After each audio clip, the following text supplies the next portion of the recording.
uma vez, muito bem-vindos aqui à Casa da Prece Chico Xavier, no modo virtual, né, por enquanto. E vamos continuar, graças a Deus, o estudo do nosso amado Evangelho segundo o Espiritismo.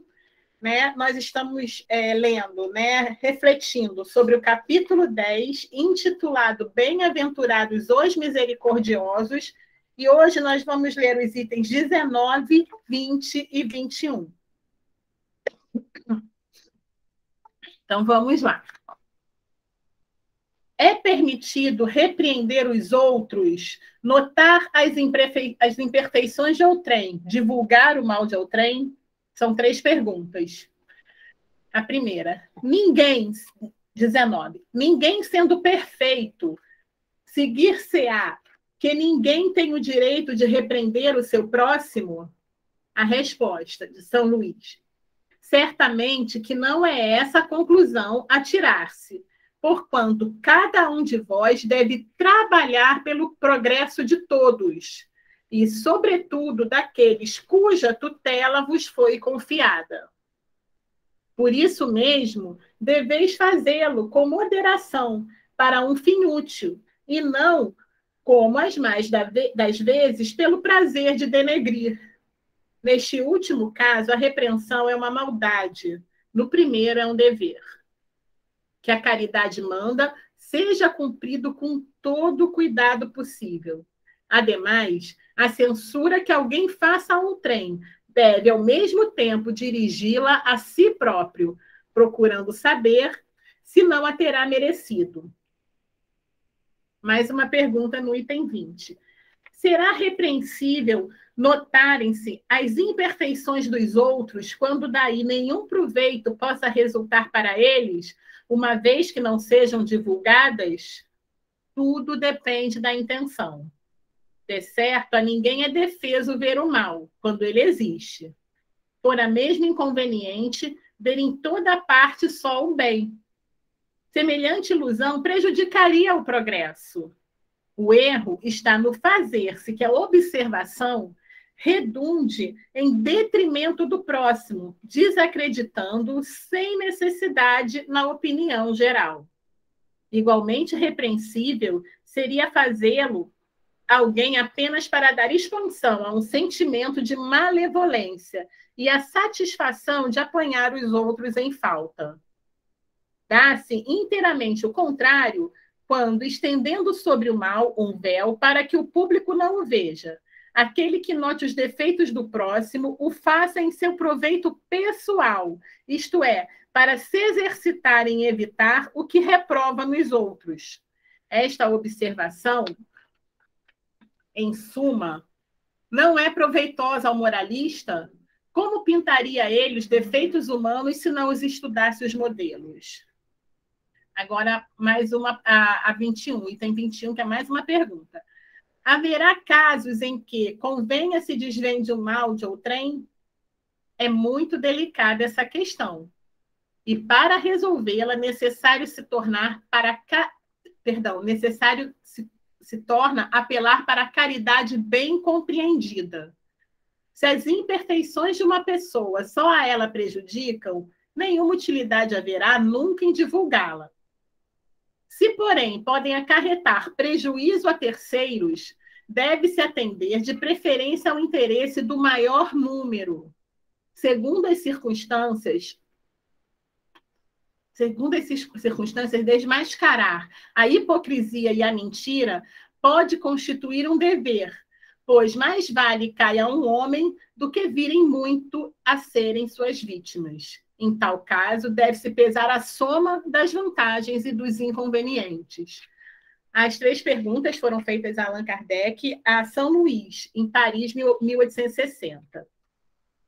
Bem, não é à toa, né, que esses itens estão contidos no capítulo 10, que é Bem-aventurado os misericordiosos. Então, aqui, Allan Kardec faz essas 3 perguntas, né? E nas 3, o Espírito nos convida a utilizarmos a caridade bem compreendida, a estudarmos as leis morais, né? Compreendermos as leis morais e utilizarmos também, gente, do bom senso. Né? Primeiramente, antes da gente tentar, né, corrigir o erro do outro, vamos refletir se aquilo que tanto incomoda no outro não está presente em nós também. Né? Mas nós também, assim como Jesus, devemos cumprir nosso papel normal como ser humano aqui. Né? E aqui ele diz bem claramente que não é uma conclusão plausível, né? A gente não repreender o nosso próximo, porque todos somos passíveis de erro, não é isso. Ele diz, cada um de vós deve trabalhar pelo progresso de todos e daqueles cuja tutela que vos foi confiada, principalmente aquele de toda a tutela que foi confiada a nós. Né? Mas é a maneira como essa repreenda, né? Essa chamada de atenção é feita. Né? Graças a Deus, a psicologia está aí, a psiquiatria está aí para nos auxiliar com isso, a pedagogia está aí para nos auxiliar com isso. Nós vemos a diferença, já avançou sim, temos problemas sim, mas já avançou muito a educação antiga da educação de agora. Né? Ainda estamos nos acertando, às vezes a gente vai muito para um lado, às vezes a gente vai muito para um outro, mas ainda estamos nos acertando. Hoje em dia, né, a gente vê cada vez mais está diferente, está respeitando as individualidades das pessoas, a dificuldade, o desacerto que a pessoa tem naquela determinada área. Né? Claro que nós devemos chamar atenção, mas na maneira... sem denegrir a imagem do outro, porque ninguém gosta, né, gente, de ser denegrido, até porque muitas vezes a gente não sabe que aquele erro está causando. O irmão não sabe que ele não percebe a seriedade, né, do erro dele. A gente lembrou de uma historinha que a gente escutou há pouco tempo, nesses áudios que a gente recebe pelo WhatsApp, e é de uma... Momento Espírita, o nome é bem conhecido. Então, é uma historinha que ele narra o seguinte: um pai que era muito preocupado com o filho, muito amoroso, muito preocupado com o filho, ele percebe que o filho estava cometendo vários atos irresponsáveis, várias atitudes erradas, e ele chamava o filho para conversava e não adiantava muita coisa. E ele falava, então, meu filho, eu estou vendo que você não está percebendo a gravidade dessas suas atitudes. Eu vou fazer o seguinte, está vendo essa tábua aqui de madeira? Não é? Está linda, está polida, está muito bonita, está envernizada, está lindíssima.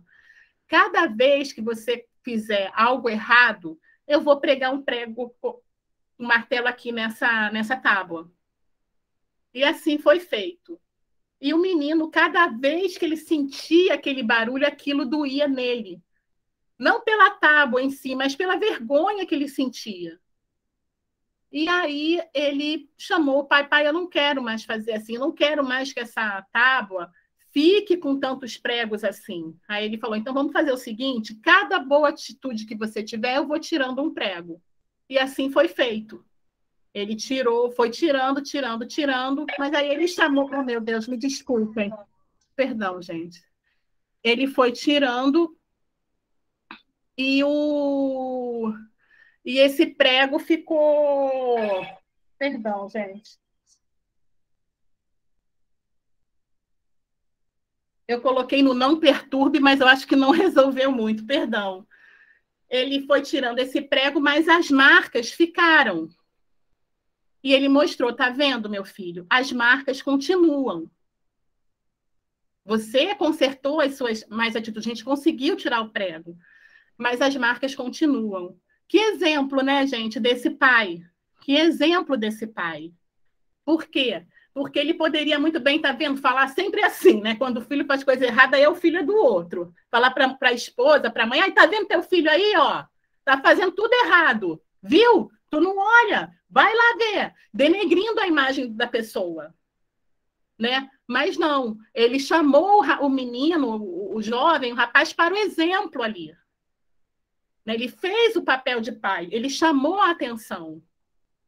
Mas para isso ele também teve que se observar. Né? O melhor exemplo é Jesus, nesse caso, no início desse capítulo, da mulher adúltera. Teve dois exemplos ali. O primeiro foi quando levaram aquela mulher que foi pega em adultério, e eles, as pessoas que levaram aquela mulher, estavam denegrindo a imagem dela, pelo prazer também de denegrir a imagem. E Jesus falou: tudo bem, aquele que estiver sem pecado, que atire a primeira pedra. Né? E aí foi feito, e aí cada um foi saindo, né? Todo mundo conhece essa história. Então, gente, a gente agradece muito, né, também aos estudos de pedagogia, de psicologia, de hoje em dia, de neurologia, que acaba respeitando a individualidade de cada um, mas tentando fazer com que aquela pessoa melhore, né? E de uma maneira positiva, tentando melhorar aquela pessoa, né? Sem denegrir a imagem da outra. Antigamente, às vezes, uma criança, muitas vezes de 5 anos, com dificuldade de aprendizado mesmo, há uns anos atrás, não tantos anos assim, ela não quer nada. Ela não gosta de estudar. Uma criança de 5 anos. Né? Tava claro que aquela criança tinha alguma dificuldade. Ninguém quer errar o tempo todo, gente. Né? Aí, hoje em dia, já temos os recursos para reconhecer que aquela criança precisa de ajuda. E não só com criança, né? Conforme for crescendo também. E na segunda, ele diz: será repreensível notar-se as imperfeições dos outros, quando daí nenhum proveito possa resultar para eles? É aquilo, né? É preciso que haja um escândalo, né? Como Jesus falou. Ele disse, não, aqui ele está dizendo, não adianta você não é ver só o lado bom, tá? Ver só o bem, fingir que o mal não existe, porque é uma irrealidade. Ninguém é tão ingênuo assim. E até existe o mal mesmo para que haja até o progresso. Mal comparando, assim, um exemplo, esse vírus que está por aí, né? Ninguém está satisfeito com ele, ninguém está, yupi, que bom, ninguém está feliz. A gente sabe que tem um grande problema. Mas quanto se avançou também na ciência, na própria vacina, quanto se avançou na ciência, quanto se avançou nos tratamentos, nas tecnologias de medicina ou outras coisas, nos métodos de higienizar, né? Quem gosta de produto de limpeza, quanto se avançou nisso, né? Quanto chacoalhou a comunidade científica ligada a essa área, né? A gente entende que para que haja o progresso tem que haver realmente o problema. Né? Mas é tudo a intenção. Né? Se eu vou observar o mal do outro, o quê? Com a intenção de melhorar, porque às vezes, um exemplo, desculpa pelo exemplo, assim, uma pessoa às vezes fala muito palavrão, dando um exemplo. E aí você observando, poxa, que coisa feia, né? Como é que pode? Ela é tão legal, ela é tão bacana, mas tem esse problema, né? Aí você acaba observando aquilo, não vai querer aquilo para você. Né? Se tiver alguma maneira de você chegar gentilmente para a pessoa e falar, melhor ainda. Mas às vezes não tem como você falar. É uma pessoa que você não sabe nem quem é. Você não conhece, está vendo a pessoa ali na televisão.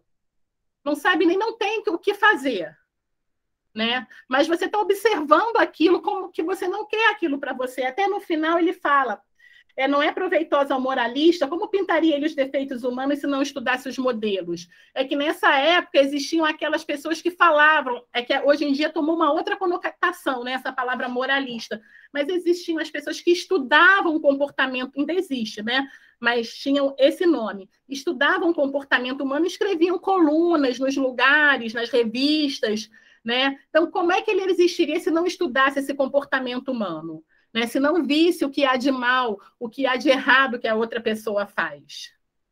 Né? Então, isso também é útil, mas é tudo, gente, depende da nossa intenção. É só pelo prazer de denegrir o outro? É só pelo prazer de atrapalhar o outro? É só porque, às vezes, gente, aquela pessoa está fazendo um esforço sobre-humano para vencer aquela dificuldade.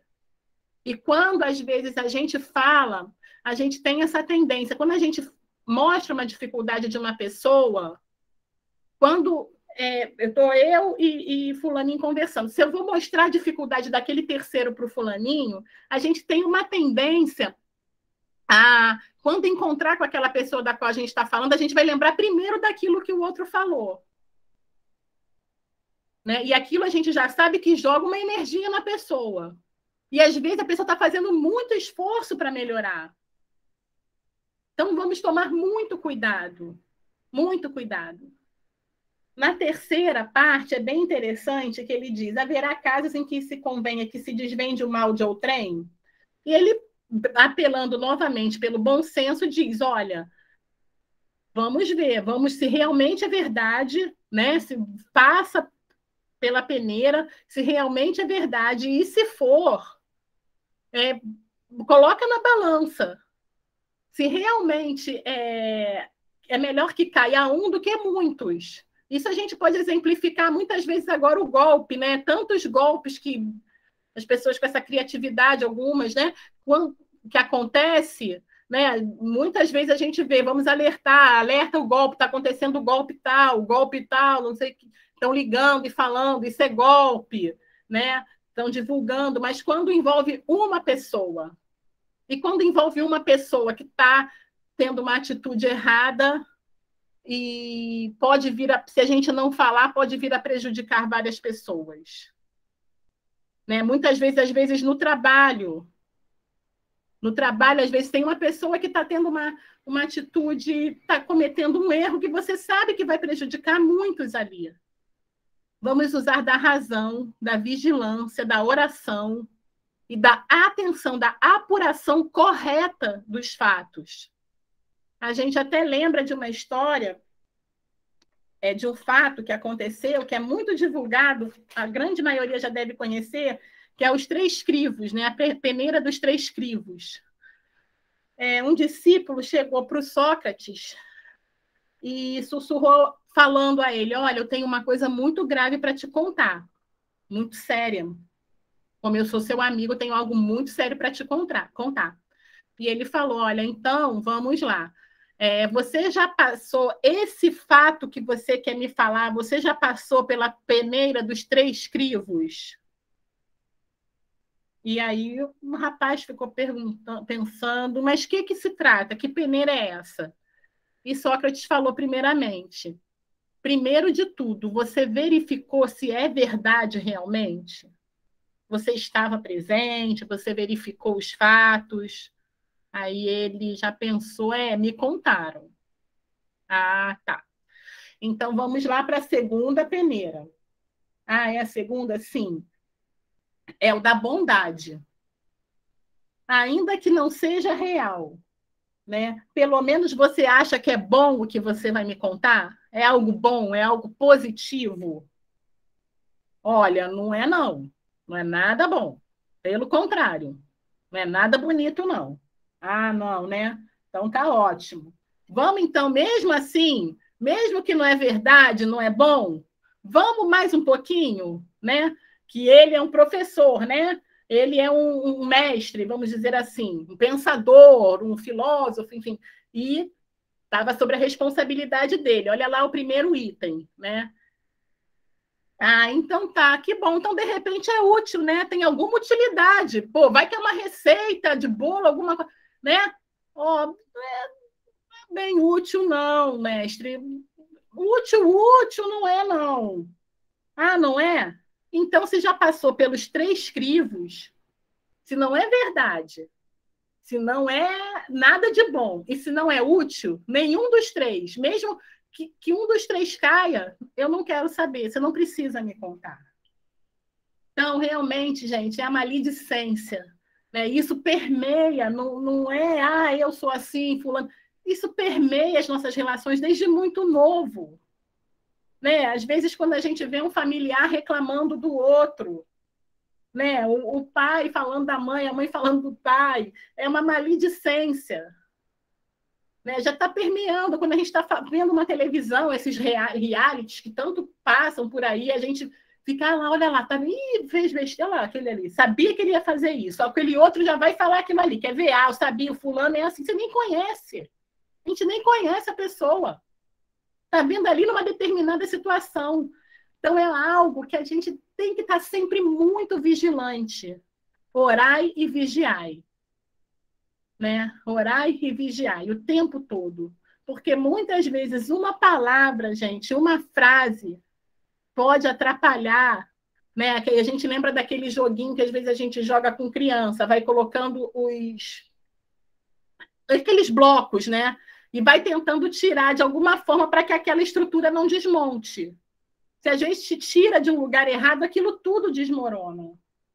Às vezes, uma maneira da gente falar com a pessoa, uma frase que a gente fale para a pessoa, é algo muito grave. É algo que pode vir a destruir aquela pessoa naquele momento que está lutando tanto para melhorar. Né? É algo que pode destruir a reputação de uma pessoa, que a gente vê tantas histórias por aí, que pode atrapalhar até a carreira, a vida de uma pessoa. Isso é muito sério. E a gente vai se comprometer muito com aquilo. Aquele prego vai tirar quando a gente, de repente, vier a corrigir, mas a marca vai ficar. E, infelizmente, não é só em nós, não. Que é muito pior quando a gente magoa alguém do que quando a gente é magoado. Isso eu posso garantir. É muito pior magoar alguém do que ser magoado. Que Jesus possa sempre nos fortalecer, nos abençoar. Obrigada a todos pela paciência, pelo sorriso, pela boa vontade com todos, pela caridade de escutar, né? De ter tanta boa vontade conosco. Fiquemos com Jesus.